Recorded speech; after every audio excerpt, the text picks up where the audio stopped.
Assalamualaikum warahmatullahi wabarakatuh. Waalaikumsalam warahmatullahi wabarakatuh. Kami dari kelompok Portugis akan mempresentasikan awal masuknya Portugis ke Indonesia. Portugis pertama kali masuk ke Indonesia pada abad ke-16, khususnya tahun 1511. Ketika mereka menguasai Malaka, kedatangan Portugis dipicu oleh minat dalam perdagangan rempah-rempah yang sangat berharga di wilayah ini. Selain Malaka, mereka juga mendirikan pos perdagangan di daerah-daerah seperti Ambon, Timor, dan Solor. Dari sana, mereka mencoba menguasai jalur perdagangan rempah-rempah antara Asia Timur dan Eropa, yang akhirnya mengarah pada interaksi dengan berbagai kerajaan di Indonesia. Rute perjalanan bangsa Portugis ke Indonesia dimulai dari Eropa dan umumnya melewati pesisir Afrika menuju Asia. Rute perjalanan ini tergantung pada tujuan akhir dan lokasi perdagangan yang mereka tuju. Berikut adalah gambaran umum tentang rute perjalanan tersebut. Rute melalui Tanjung Harapan, Cape of Good Hope. Bangsa Portugis berlayar dari Portugal menuju selatan, mengelilingi Tanjung Harapan, Cape of Good Hope di ujung selatan Afrika. Mereka kemudian melanjutkan perjalanan melintasi Samudra Hindia menuju pesisir timur Afrika dan akhirnya mencapai wilayah-wilayah seperti Malaka di Asia Tenggara. Rute melalui Samudra Hindia. Beberapa ekspedisi Portugis mencoba mengejar rute langsung melintasi Samudra Hindia menuju Asia tanpa harus mengelilingi Tanjung Harapan. Rute ini melibatkan pelayaran yang lebih langsung menuju arah timur laut dan Afrika dengan tujuan mencapai pantai barat dan India dan daerah-daerah rempah-rempah di Indonesia.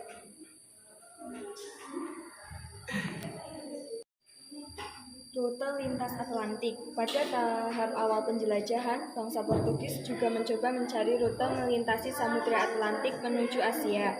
Salah satu rute yang dijelajahi adalah mengarah ke barat laut melintasi Samudra Atlantik dengan tujuan mencapai Asia melalui perairan utara, seperti Teluk Persia, Teluk Arab, atau Laut Merah. Dengan menggunakan kombinasi rute-rute ini, bangsa Portugis memperluas pengaruh mereka ke wilayah Asia Tenggara, termasuk Indonesia. Mereka mendirikan pos-pos perdagangan dan benteng-benteng di sepanjang jalur-jalur perdagangan rempah-rempah, mengawasi dan mengendalikan perdagangan di wilayah tersebut. Bangsa Portugis melalui era penjelajahan samudra pada abad ke-15 atas sejumlah alasan. Salah satu alasan utama adalah dorongan untuk menemukan jalur perdagangan langsung dengan Asia, terutama untuk rempah-rempah yang sangat berharga seperti cengkeh, lada, dan kayu manis.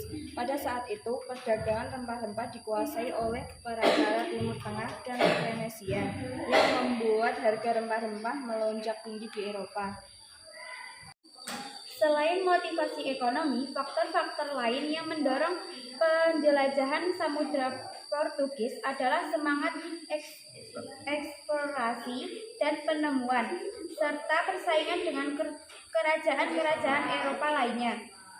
Bangsa Portugis juga ingin menguasai wilayah baru untuk memperluas pengaruh dan imbalan yang mereka peroleh dari perdagangan.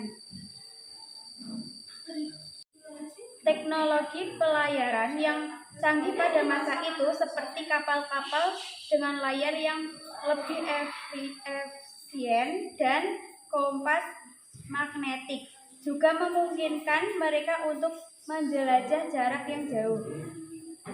Hasrat untuk menyebarkan agama Kristen juga menjadi faktor penting karena penjelajahan ini seringkali dianggap sebagai bagian dari upaya untuk menyebarkan ajaran Kristen ke seluruh dunia, termasuk ke wilayah-wilayah yang belum terjamah oleh agama tersebut. Kesemuanya ini bersama-sama mendorong bangsa Portugis untuk melakukan penjelajahan samudra yang akhirnya membawa mereka ke bagian-bagian dunia, termasuk Indonesia, dalam upaya mencari keuntungan ekonomi, pengaruh politik, dan penyebaran agama. Proses kolonisasi di Indonesia terutama melibatkan kerajaan-kerajaan Eropa, termasuk Portugis, Belanda, Inggris, dan Spanyol. Di bawah ini adalah gambaran umum tentang proses kolonisasi di Indonesia oleh bangsa-bangsa tersebut. Pertama, Portugis. Portugis merupakan salah satu bangsa Eropa pertama yang tiba di Indonesia. Mereka pertama kali mendirikan pos perdagangan di Malaka pada tahun 1511. Kemudian mereka juga mendirikan pos perdagangan di pulau-pulau seperti Ambon, Timor, dan Solor untuk menguasai perdagangan rempah-rempah. Namun pengaruh Portugis di Indonesia tidak sekuat di wilayah lain dan mereka akhirnya kehilangan dominasi mereka kepada Belanda dan Inggris. Dua, Spanyol. Spanyol juga memiliki kehadiran di Indonesia, terutama di Maluku. Namun pengaruh mereka tidak berlangsung lama karena fokus utama mereka adalah menguasai wilayah-wilayah di Amerika. Yang tiga adalah Belanda. Belanda menjadi kekuatan kolonial utama di Indonesia. Mereka mulai mengambil alih wilayah-wilayah perdagangan dari Portugis pada abad ke-17. Perusahaan India Timur Belanda (VOC) didirikan pada tahun 1602 dan memainkan peran penting dalam mengamankan kekuasaan Belanda di wilayah tersebut. VOC mendirikan pos-pos perdagangan dan benteng-benteng di berbagai pulau untuk mengendalikan perdagangan rempah-rempah. Inggris juga memiliki pengaruh singkat di Indonesia, terutama selama Perang Napoleon. Mereka berbuat beberapa wilayah dengan dikuasai Belanda, termasuk Jawa dan Bengkulu antara tahun 1811 dan 1816. Namun setelah perang berakhir, wilayah-wilayah tersebut kembali ke tangan Belanda. Proses penjajahan dan perlawanan. Selama masa penjajahan, penduduk di bumi Indonesia mengalami penindasan dan eksploitasi. Meskipun begitu, muncul perlawanan terhadap kekuasaan kolonial seperti Perang Diponegoro di Jawa dan Perang Padi di Sumatera Barat. Semakin banyak gerakan nasionalisme muncul di akhir abad ke-19 dan awal abad ke-20. Kemerdekaan. Setelah berbagai perlawanan dan gerakan nasional, Indonesia akhirnya mendeklarasikan kemerdekaannya pada 17 Agustus 1945. Namun, proses pengakuan dan penarikan kekuasaan kolonial dari Belanda berlangsung rumit dan mengalami konflik, termasuk Perang Kemerdekaan Indonesia yang berlangsung hingga tahun 1949. Proses kolonialisasi di Indonesia memiliki dampak besar terhadap sejarah dan perkembangan negara ini. Pengaruh budaya, ekonomi, politik, dan sosial dari masa kolonial masih dirasakan hingga saat ini. Terdapat beberapa tokoh penjelajah bangsa Portugis yang berperan penting dalam eksplorasi dan penjajahan dunia pada abad ke-15 dan ke-16. Berikut beberapa di antaranya. 1.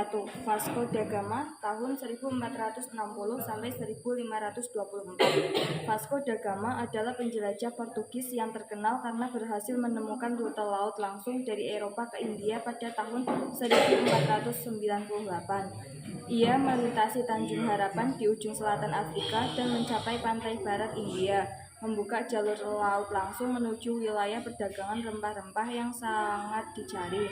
2. Ferdinand Magellan pada tahun 1480 sampai 1521.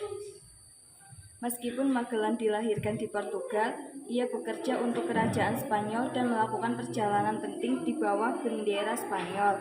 Ia memimpin ekspedisi pertama yang berhasil mengelilingi dunia antara tahun 1519 dan 1522.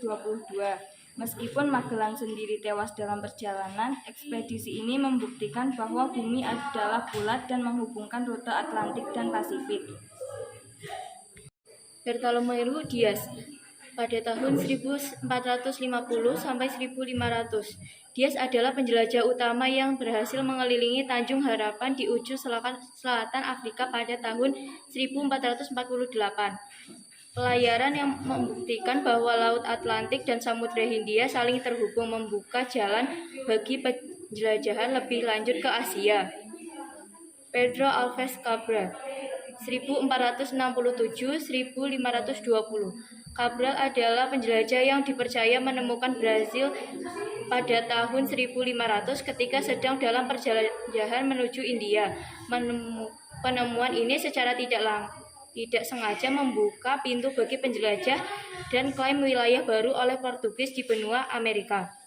Afonso de Albuquerque 1453 sampai 1515.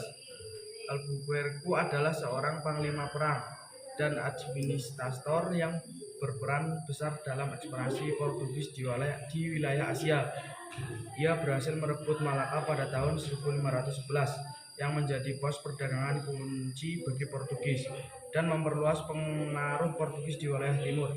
Tokoh-tokoh ini adalah beberapa contoh dari banyaknya penjelajah Portugis yang memiliki peran signifikan dalam membuka jalan baru untuk perdagangan dan penjelajahan global.